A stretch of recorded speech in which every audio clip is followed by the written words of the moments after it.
Ahmed, habari za wakati? Bana, salama kabisa. Naona leo una furaha mpwite. Alhamdulillah, tumeidiriki Idi. Ni jambo la kumshukuru Mwenyezi Mungu, tena Idi na kukuta katika ardhi takatifu kama hii ya Misri, ardhi ambayo manabii kadhaa wameishi hapa, kiwemo Nabii Musa alayhi salatu wassalam, Nabii Ibrahim, vile vile Nabii Yusuf, lakini ni nyumbani umamani kwa Nabii Ismail. Kwa hiyo kupata Idi katika mji kama huu wa Misri ni jambo la kujifaharisha sana, ndio maana naona leo bashasha ni kubwa. Ahmed, nataka nifahamu hii leo ratiba kamili ya mnyama mkali wa mwituni Simba Sports Club. Tumesalia na siku moja tu hapa Ismailia. Kwanza tunamshukuru Mwenyezi Mungu, tumefika hapa leo ikiwa ni siku yetu ya 4. Tumekuwa na wanasema pleasant camp, yani tumekuwa na kambi bora yenye utulivu wa hali ya juu. Unajua Ismailia ni tofauti na Cairo.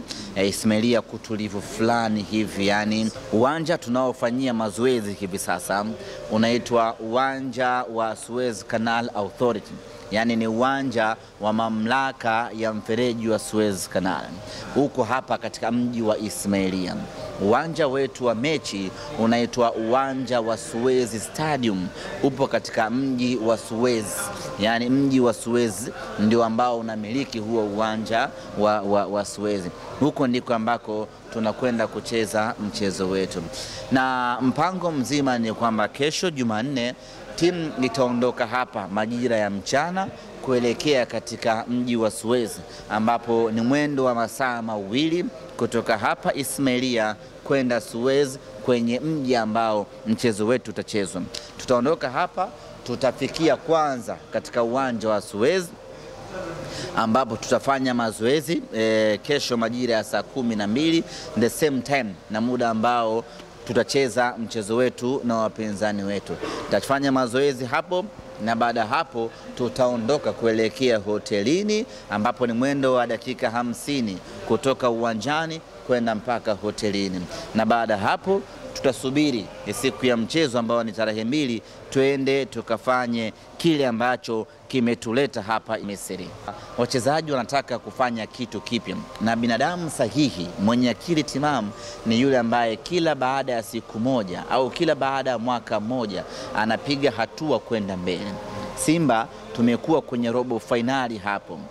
Ilikuwa ni mafunzo namna gani ya kuvuka kutoka hatua ya robo finali kwenda hatua ya nusu finali. Sasa tumeshajifunza vya kutosha, tumeshapata experience na exposure ya kutosha. Kwa hii inawapelekea wachezaji, unajua binadamu asipokuwa na drive force, asipokuwa na kitu cha kumsukuma, anaweza asifanye maajabu. Sasa sisi wachezaji wetu kipo kitu ambacho kinawasukuma kufanya vizuri, nacho ni kuipeleka Simba nusu finali. Hiyo inawaongezea morali, hiyo inawaongezea nguvu ya kupambana na kuhakikisha kwamba wanaipeleka Simba hatua ya nusu finali. Lakini kama haitoshi, wameona namna ambavyo mashabiki wa Simba wamekuja wengi hapa Misri. Mpaka hivi sasa wameshakuja wengi, na bado kuna wengine wanakuja kutoka Dar es Salaam, na bado wengine wanakuja kutoka katika miji mingine ya hapa Misri.